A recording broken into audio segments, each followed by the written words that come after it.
ಪುರಾತತ್ವ ಇಲಾಖೆ ನಿರ್ಲಕ್ಷ್ಯಕ್ಕೆ ಒಳಪಟ್ಟಿರುವ ನಂಜನಗೂಡಿನ ಕಲ್ಲು ಮಂಟಪಕ್ಕೆ ಆಕಸ್ಮಿಕವಾಗಿ ಬೆಂಕಿ ಬಿದ್ದು ಹೊತ್ತಿ ಉರಿದಿರುವ ಘಟನೆ ನಡೆದಿದೆ. ಶ್ರೀಕಂಠೇಶ್ವರ ಸ್ವಾಮಿ ದೇವಾಲಯದ ಹಿಂಭಾಗದಲ್ಲಿರುವ ಕಲ್ಲು ಮಂಟಪದಲ್ಲಿ ಬೆಂಕಿ ಕಾಣಿಸಿಕೊಂಡಿದೆ. ಹಿಂಭಾಗದ ಪಾರ್ಕಿಂಗ್ ಸ್ಥಳದಲ್ಲಿರುವ ಕಲ್ಲು ಮಂಟಪದ ಬಳಿ ಆಕಸ್ಮಿಕವಾಗಿ ಬೆಂಕಿ ಕಾಣಿಸಿಕೊಂಡು ವ್ಯಾಪಕವಾಗಿ ಹಬ್ಬಿದೆ. ಪುರಾತತ್ವ ಇಲಾಖೆಗೆ ಒಳಪಡುವ ಕಲ್ಲು ಮಂಟಪ ಇದಾಗಿದ್ದು ನಿರ್ಲಕ್ಷ್ಯಕ್ಕೆ ಒಳಗಾಗಿ ಗಿಡ ಗಂಟೆಗಳು ಬೆಳೆದು ನಿಂತಿವೆ. ಬೇಸಿಗೆ ಪರಿಣಾಮದ ಹಿನ್ನೆಲೆಯಲ್ಲಿ ಆಕಸ್ಮಿಕವಾಗಿ ಬೆಂಕಿ ಬಿದ್ದು ಹೊತ್ತಿ ಉರಿದಿದೆ. ಮಂಟಪದ ಅಕ್ಕಪಕ್ಕ ಇರುವ ನಿವಾಸಿಗಳು ನೀರು ಎರಚಿ ಬೆಂಕಿಯನ್ನ ನಂದಿಸಲು ಹರಸಾಹಸ ಪಟ್ಟಿದ್ದಾರೆ. ಅದೃಷ್ಟವಶಾತ್ ಯಾವುದೇ ಅವಘಡ ಸಂಭವಿಸಿಲ್ಲ. ಕೂಡಲೇ ಸ್ಥಳಕ್ಕೆ ಅಗ್ನಿಶಾಮಕ ದಳದ ಸಿಬ್ಬಂದಿ ದೌಡಾಯಿಸಿ ಬೆಂಕಿ ನಂದಿಸುವಲ್ಲಿ ಯಶಸ್ವಿಯಾಗಿದ್ದಾರೆ.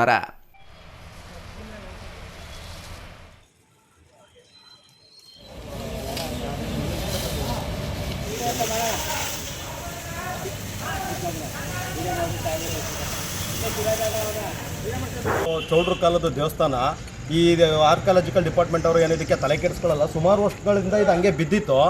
ಸೊ ಈಗ ಏನಾಗಿದೆ, ಬೇಸಿಗೆಗಾಲ ಜಾಸ್ತಿ ಆಗಿರೋದ್ರಿಂದ ಮಟಾಳೆ ಶೆಡ್ ಎಲ್ಲ ಇಲ್ಲಿತ್ತು. ಹಿಂದೆ ಎಲ್ಲ ಒಂಚೂರು ಕಿಡಿ ಹಾರಿದೆ. ಕಿಡಿ ಹಾರದ ಉದ್ದೇಶ ಎಲ್ಲ ಹತ್ಕೊಂಡ್ಬಿಟ್ಟಿದೆ ಸರ್.